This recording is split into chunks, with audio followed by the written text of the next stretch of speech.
Hello everyone, thanks for watching the main video. I will be doing a series of videos, 26 to be exact, because there are 26 letters of the alphabet last time I checked. Watch me be an idiot. Somebody's going to comment and say, dude, there's more than 26 letters, or there's less, you're retarded. I think there's 26, if I'm not mistaken. So there's going to be 26 videos, and maybe actually 27 because there are numbered games in here. But this, when I was a kid, I got this at a store called Building 19 3/4. Now, it was a New England store. It's gone. It's out of business now. But this book, and this isn't the exact one. The exact book I had was like $3. And this is a pretty cool book when I got it. It's the Video Game Quest, the complete guide to home video game systems, video games, and accessories. The hottest new games, over 700 product listings, and a parent's guide to video games. So this was put together by DMS, and basically it was a little advertisement for a lot of games that were coming out for I think it was the 1990 holiday season, or 1990 season in general, the year in general. But basically, the world of home video games is growing bigger and bigger every day. 6 major game systems on the market make it impossible to keep track of all the games and action accessories available. Video Game Quest ends your search by having all of this information in one low-priced, concise, convenient guide. Each product is listed with a description, the system it works with, number of players, availability, and the manufacturer.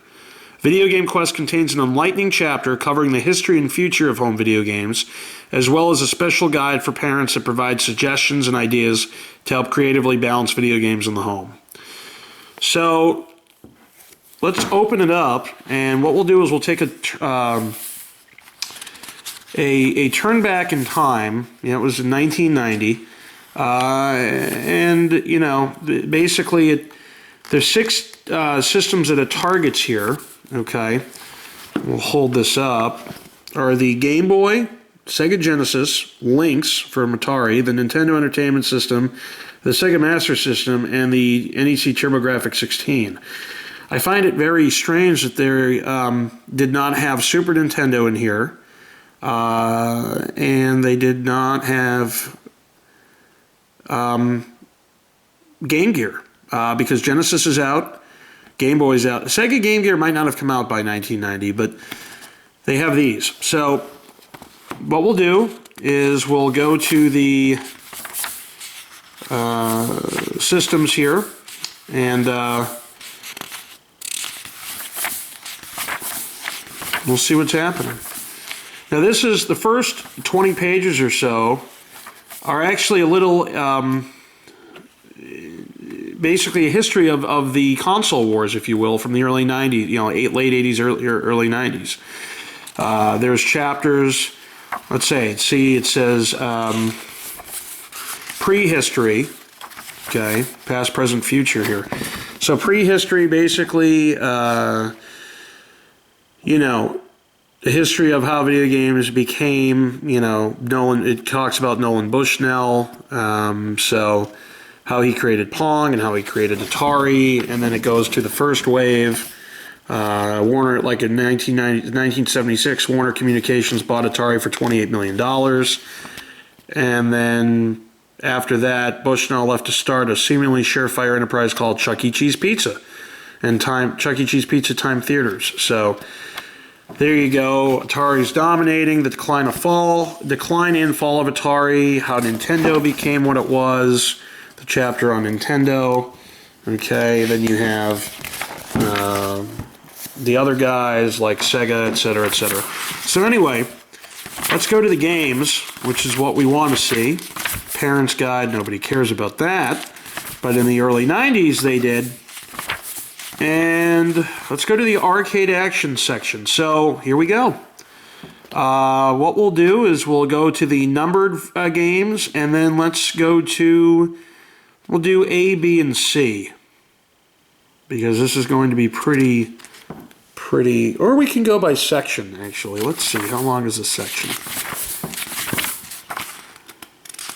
I might not be doing 26 videos, folks. You might just see section by section, because this is actually not that many pages. It's about 20. So let's go through. We'll do arcade or what's it called, arcade action. Let's see, what are we talking about here?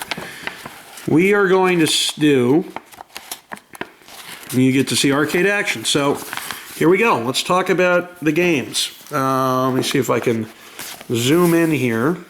You can see the photos of each game. But here you have 1942, okay, for the Nintendo Entertainment System from Capcom. One player or one or two alternating players.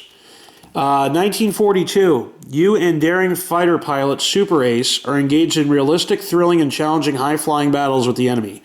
Over land, on the sea, and in the air, your own skill and dexterity, combined with Super Ace's flying mastery, dual enemy pilots in fighter and bomber aircraft. 1942, it's airplanes taking off and landing on ocean-going aircraft carriers, disrupting enemy formations ready to attack, intercepting enemy air warriors you must defeat by blasting them out of the sky. Then there's 1943, the Battle of Midway, from Capcom for the NES. It's a one-player game in this one. The most crucial and decisive battle of World War II is about to be fought by you. Enemy forces are descending upon Midway Island. Enemy bombers, dive bombers, and Zeros are roaring over the island like a typhoon.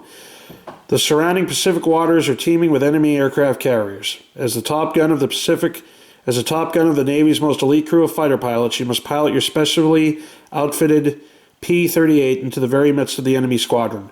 Equipped with an array of secret weapons, only you can turn the tide against the formidable enemy fleet. The outcome of history's most fateful air-sea battle rests in your hands. Can you avenge Pearl Harbor? So that was 1943. Then there's 720 for the NES, and this is from Minscape, or Mindscape. I don't know how you pronounce that company. I always thought it was called Minscape. One player or one or two alternating. Straight from the arcades comes a skateboarder's dream. 720, the ultimate aerial experience. Hop on and hang 10 as you crash around corners, swerve on sidewalks, and leap over the locals of Skate City. Polish your skills and take your act to the skate parks, where you'll vie for medals and cash in downhill, jump, ramp, and slalom competitions. Then you got Afterburner from Tengen, one player for the NES. And there's Afterburner. The F-14 Thundercat. It's the fastest, meanest set of wings ever to slice through the air, and you're flying it. The action in the supercharged game is so intense, the graphics so real, you'll sweat bullets as bogeys fill the skies. Get vertigo from going vertical. The rush you feel is from pulling heavy G's as you try to evade lightning-fast missiles and tracers. Feel your adrenaline pumping as your radar locks onto multiple targets, and your sidewinders blow them out of the sky. So that's Afterburner. The next game is Afterburner, also for the Sega Master System, and it's by Sega of America, actually, this version of it. It's a one-player. The Smash arcade hit comes to life on the Sega System. Battle in a ferocious dogfight that will light up the sky. Your mission, get the secret plans from the enemy. Afterburner. To play it is to live it. Then there's Alien Crush from NEC Home Electronics for the TurboGrafx 16. It's a one-player game. Play video pinball that's as spellbinding as any you'll find in the arcade, with all the sights, sounds, and action of the real thing. Crush the aliens and rack up a record-setting score. No picture for these games. The next one does have a picture. It's called Alien Syndrome, and it's from Tengen. And it's for the NES. It's a one-player or cooperative play. The extraterrestrials in this game are anything but friendly. They're slimy monsters that are holding space colonists captive aboard 7 alien starships. This super action game challenges you to free the helpless hostages. Search each ship's deadly levels using flamethrowers and laser cannons to vaporize alien scum. Look for maps to help you find your way. After you've saved all the captives from one ship, you must destroy its powerful leader before you can move on to the next ship. Next two games do not have any pictures. It's Alien Syndrome by Sega of America for the Sega Master System, one-player game. Your friends are being held hostage in alien spaceships. You must get them out before the ships explode into cosmic dust. An Alleyway for the Nintendo of America for Game Boy, one-player game. As all of you know, I have this. Break through a screen gridlock in a ping-pong match with a deadly energy ball. And the last game on this list, Baby Boomer from Color Dreams. This is what it looks like. Okay. And it's a one-player game for the NES. A seemingly endless chase kicks you into a shooting frenzy to save Baby Boomer. Contrasting worlds of terrifying critters and countless surprises in the backdrop of cliffs, canyons, and caves keeps you at the edge of your seat. Get ready to shift into high gear as Boomer leads you from Golden Park to the gruesome cemetery. Take your pick of escorting Boomer up to the region of heavenly clouds or down to the evil caverns. From there on, panic sets in as you follow Boomer through the crypts, the mineshaft, and the waterworks worlds, if you can find them. Next page, you got Back to the Future, no picture, but Back to the Future from LJN Toys. And if you guys have ever seen Angry Video Game Nerd, he actually reviewed this. It's a one-player game. It's 1955 and you're Marty McFly. After hiding your time machine car, you begin walking around the streets trying to discover a way back to where you belong. You tampered with history and now there are several problems that first must be solved. You've also got Biff, the town bully, and his gang of goons chasing after you. And if there's one thing you don't need, it's a delay of any kind, because time is running out and the photo of your family is rapidly fading away. Even if you do get things straightened out, there's still no guarantee that you will ever get back. And then Back to the Future Part 2, a one-player game by LJN Toys from NES.